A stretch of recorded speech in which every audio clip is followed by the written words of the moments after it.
Ladies and gentlemen, esteemed members of Congress, and everyone gathered here today, I want to start by thanking the three of you. Thank you. It takes a lot of bravery to do what you're doing. We hear you. We see you. It means a lot for you to be here with us, and I know my sister would be incredibly proud. This is the moment she was fighting for and the moment that all survivors are fighting for, so thank you. My name is Sky Roberts, and I stand before you as the brother of Virginia Roberts Giuffre, a warrior, a mother, and a sister whose legacy will forever resonate in the hearts of those who understand the fight against injustice. Today, we find ourselves in a place of deep sorrow, shattered by the loss of our beloved sister. Yet, we are honored and privileged to carry her voice forward and continue her relentless fight alongside her fellow survivor sisters. Virginia's story is one that should have been filled with promise, but instead it became a harrowing tale of exploitation and survival. At just 16 years old, she took a job at Mar-a-Lago, believing she had secured a dream summer position. But that dream quickly morphed into a nightmare when Ghislaine Maxwell preyed upon her innocence. This isn't just the story of one girl. It's a story about the insidious nature of power and abuse, a dark chapter in our society that must be told.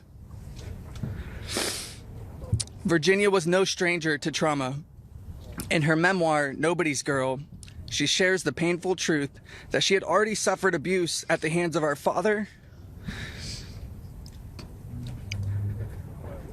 and a family friend.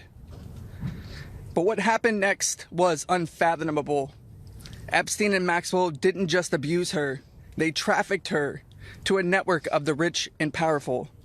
Princes, prime ministers, politicians, financiers, and lawyers. These men committed unspeakable acts against her will, and against the will of countless survivors who stand united with us today. Virginia's strength was tested in many ways that most of us can hardly imagine. She was manipulated, coerced, and threatened, forced into complicity in her own devastation. She often spoke of psychological scars that ran deeper than the physical ones. From the start, she wrote, "They manipulated me into participating in behaviors that ate away at me, eroding my ability to comprehend reality and preventing me from defending myself. The most destructive wound they inflicted was that of forced complicity, a betrayal of self that was crafted by her abusers. But I stand here today to declare that their tactics of fear and intimidation did not work. Virginia's spirit could not be broken. She became a beacon of hope, a warrior, fighting not just for herself, but for every survivor who suffered in silence. She said, 'I felt it was my duty to stand up to predators like Epstein and Maxwell. I would put my neck on the line to make sure my daughter never has to go through what I had to endure.' These survivors like Virginia have transformed into mothers and strong women, fierce in the face of adversity. Many of them have daughters the same age they were when they faced their own abuse. They are determined to break the cycle, to shatter the silence that has kept so many in the shadows. Virginia quoted in her memoir, "There I was, as the mother of 3 children. I felt it was my duty to stand up to predators like Epstein and Maxwell. I mentioned to Ellie in particular,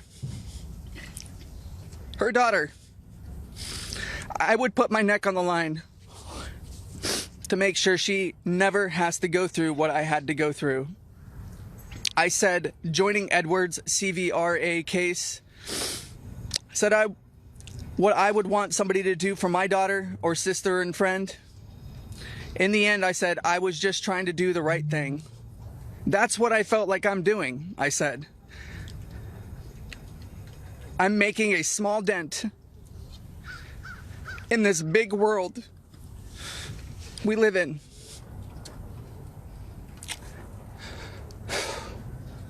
Well, sissy,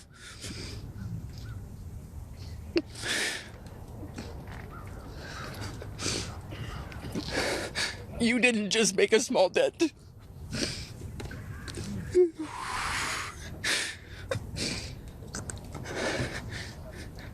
You made a monumental impact, a resounding statement that echoed across the world. You built an unbreakable wall, a barrier that will protect future generations from the horrors of abuse. As we gather here today, I urge each of you, members of Congress, advocates, and all those who hear this message, to join us in this fight. We demand justice, accountability, and support for survivors. And we keep getting asked this. What does justice mean, you ask? It starts with acknowledgement. That's the first step. Acknowledge in the face of survivors that this happened and that this is true. Your vote carries that weight. My sister is not a political tool for you to use. These survivors are not political tools for you to use. These are real stories, real trauma, and it's time for you to stop just talking about it and act. Vote yes. Yes.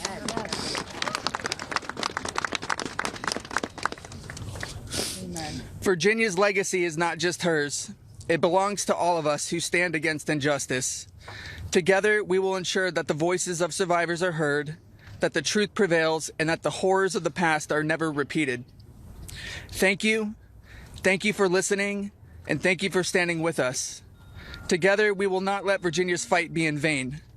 Together, we will not let the predators win. Together, we will be the change this world desperately needs. Yeah. Thank you.